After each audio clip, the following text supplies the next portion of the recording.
What if Samsung's next foldable phones were already being built and coming sooner than most people think? Well, that's exactly what's happening. Samsung has officially started production of the Galaxy Z Fold 7 and Galaxy Z Flip 7 right on schedule. Manufacturing began in late April, and that means both devices could hit store shelves in the next few months. But there's something different this time. Samsung is making fewer units than before.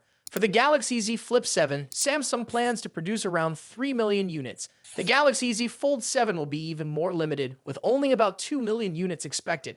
That's roughly a 40% drop from what Samsung produced last year. So why the sudden cutback in numbers? It comes down to market reality. While foldable phones are popular among tech fans and early adopters, they haven't gone fully mainstream. Many buyers still prefer regular smartphones. They're more familiar, often cheaper, and usually more durable. Samsung is adjusting to this by lowering production targets and focusing on quality instead of quantity. This shift helps the company avoid overstocking phones that might not sell as quickly. Even with fewer units, Samsung is working hard to improve both models. The focus this year is on refining the design and overall experience. And it's not just the phones. Official accessories like cases and other add-ons are also being produced right now, so they'll be ready to go on launch day. But Samsung might not stop with just 2 foldables. Reports say the company is also preparing a new tri-fold phone that could launch in 2025. This phone would fold in 3 parts, offering a larger screen in a more compact form when closed. However, Samsung only plans to make around 200,000 units of this model. The reason? It will likely be very expensive and aimed at a smaller group of buyers who want the latest tech, no matter the price. Now let's talk about what kind of power these new foldables will offer. The Galaxy Z Fold 7 is expected to come with the Snapdragon 8 Gen 3 for Galaxy, also known as the Snapdragon 8 Elite.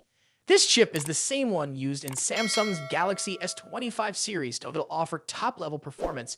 It's fast, efficient, and great for multitasking. The Galaxy Z Flip 7 might use something different. Some test models have shown the Exynos 2500 chip, Samsung's own processor, but there's still a chance it won't be ready in time. If that happens, Samsung will likely go with a Snapdragon chip again. Either way, both devices are expected to offer strong, smooth performance for daily use and beyond. Design-wise, there have been rumors that the Fold 7 might be thinner than the Oppo Find N5, which folds down to 8.2 millimeters. While Samsung may make the Fold 7 slimmer than last year's model, it's unlikely to beat Oppo's record this year. Still, any improvement in thinness and portability would be a welcome upgrade. While Samsung pushes ahead, Apple is still working on its first foldable iPhone, which may not arrive until 2027. That gives Samsung a big lead in this space. By the time Apple joins in, Samsung could already be several steps ahead in both design and user experience.